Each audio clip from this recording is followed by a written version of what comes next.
What is up, Noy? So yun, nakita nyo naman tong project bike natin na si Wahid. So, chassis and mga wirings na lang siya. So, kakalasin na natin siya. Vlog number 3 na to. Okay, so tara. Siyempre, gagamitin natin ay ang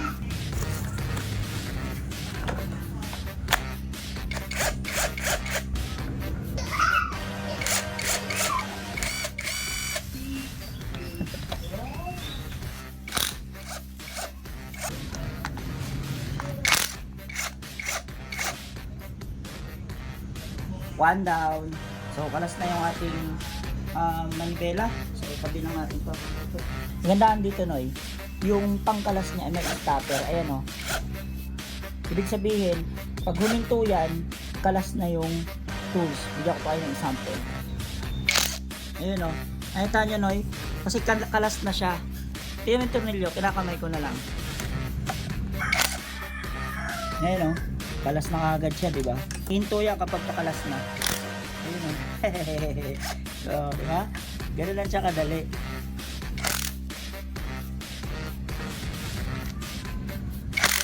Ayun, o.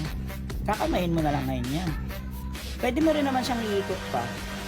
Ayan, pero humihinto na nga lang siya. Kasi kakalas na yan. Ayan.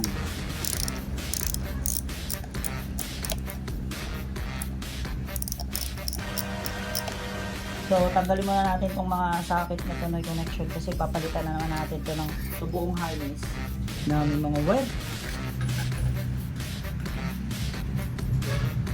Tanggal na ang ating brake set sa harap. Tanggal na rin yung upuan, Noy. So, ito. So, nabili natin ito, wala na siyang battery. Kasi nakatambak na nga siya, diba? So, ini-next natin ay itong tangke. Ay, daming ipis. Tignan mo, no? Dahil maliliit na ipis. Ayan, o. So, close na natin itong tangke. Yan. Medyo matrabaho ito lang. Oo, palaban tayo dito ng kalasan talaga. So, dahil sa papalitan naman natin yung harness, puputulin na lang natin itong wirings. Tapos ako ng plate na MPT. Yan. So, puputulin na lang natin ito kasi magpapalit naman tayo. Yan.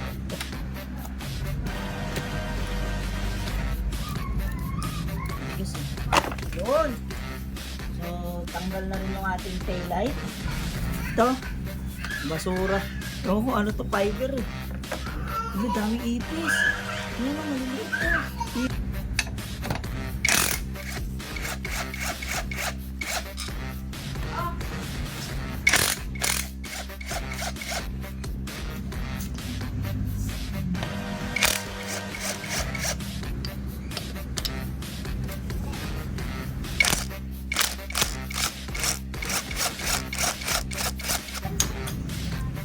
Ay, ala, wala mo.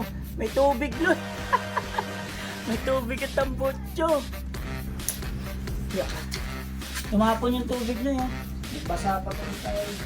Ate, yung gano'ng karaming tubig na ito? Ito. Lamo. Tanggal na si shifter. May tanggal na siya. Ito, hindi ko lang magagamit ba natin to sa Raider FI ko. So, kaya ko to inunang tanggalin, Noy, kasi crucial yung pagkakabit dito. Nandito yung yung lock. Ayun ang napapansin nyo. Good thing, Noy, dito sa kabila, umiikot yung nut ito. Yun. Oh, ito yung nut nyo. Stop up. Problema, Noy, wala tayong size 15 na ganun. So, dito mapapalaban sa MPT na bicycle. Dito pala bicycle. Adjustable range pala to. Alas! Diba? Sabi ko sa'yo, babagsak yun. Tanggal na, Noy. Yan. Ano may martilyo? Bilisan mo, bigat. Ayun, may martilyo. Bilisan mo. Bigat. Yan. So, binalik namin yung gulong, Noy, kasi yung makina, hindi namin mababaklas yan kapag ka hindi nakatayo yung motor. Kailangan nakatayo yung motor. Hindi na namin nila. Pinasok lang namin yung shafting.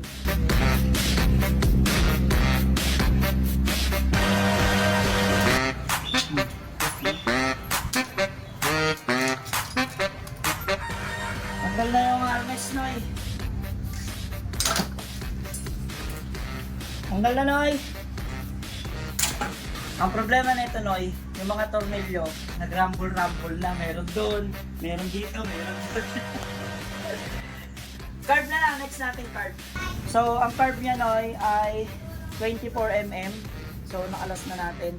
Plano ko kasi dito na sa wave, project wave ko na si Wahid is fully loaded. 4 valve, 57mm.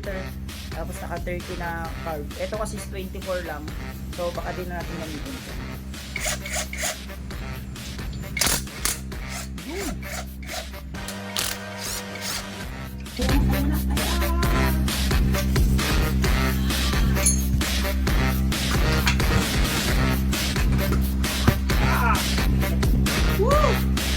Bah! Ano, tanggalan natin yung makina. Bigat!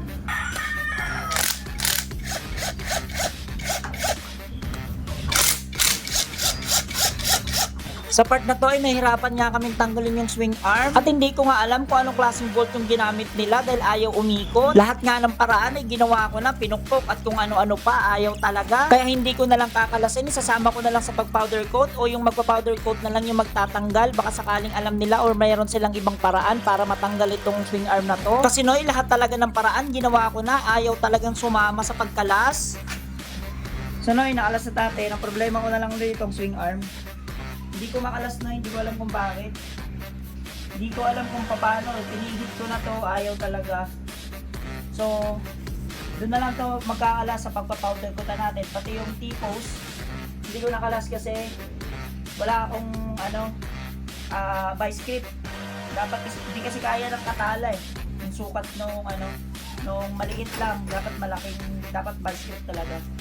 So, yun, ang bala ko dito, ipapa-powder coat ko lahat ng pwedeng ipa-powder coat, lahat ng bakal or kung ano pwedeng ipa-powder coat. So nakita nyo ang dami oh. Yan. So yung iba dyan oh, itapon na. Yung iba dyan, ipa-powder coat natin. Pero yung wirings nyan, wala na talaga yan. Tapon na. Pero yung mga lagayan ng mga fuse, itatabi ko kasi baka sakaling pwede pa. Alright, so yun lang muna na. Pawis na pawis talaga ako. Salamat sa MPT tools natin. Yan. Dahil sa MPT tools, napadali yung pagbaklas natin. Alright?